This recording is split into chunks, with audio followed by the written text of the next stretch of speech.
and this is especially for the people who have to be on site, is to really recognize them.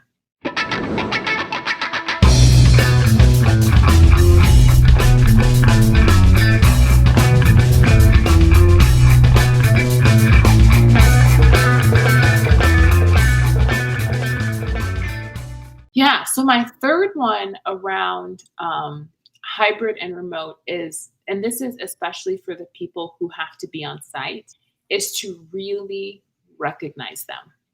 So I've talked about listening. So before we could play, we could ignore, right, the additional cost it took people to get to the office, whether that was the time, the money for gas, the clothes they had to put on, and during COVID, it was the potential risk of getting COVID, right? The opportunity cost of other things they're not doing.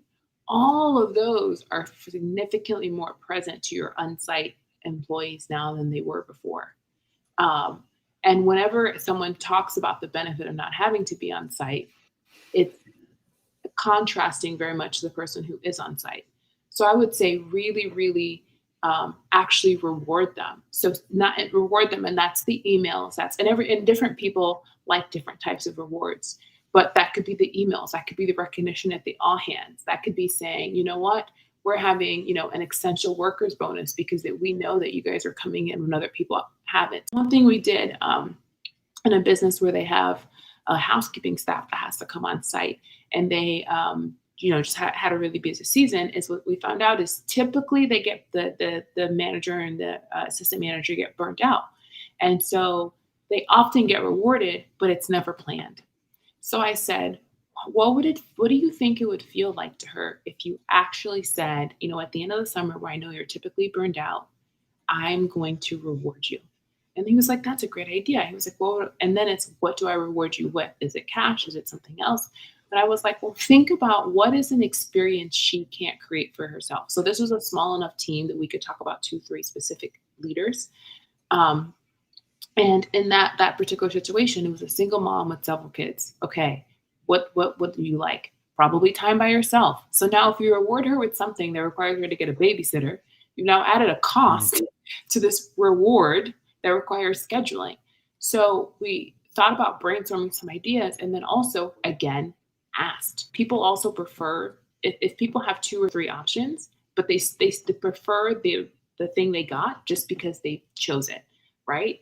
And so now it's pre-planned that, based on performance, this reward will happen every single year. And the other thing about it is they're in an environment where it's actually really tight and really challenging to have that staff.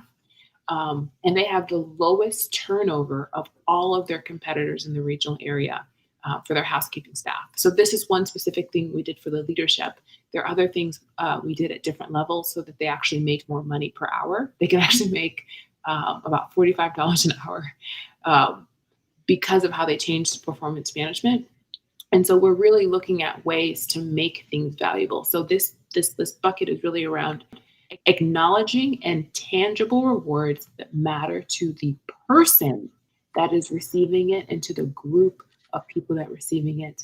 Acknowledge the extra effort that they're making by going in, acknowledge the sacrifice, and not just pay lip service to it. And then I'll kind of conclude with this. I was talking to a leader who was talking about priorities and there's so many things I care about. How do I prioritize? How do I communicate it? And I said, you know what? If you don't communicate it, your people know by your actions.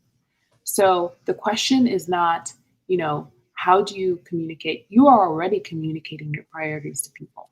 So now it's, how do we show people that they are a priority? And I think you should do things to show to the people who come on site that you acknowledge the fact that they are doing this additional piece of coming on site.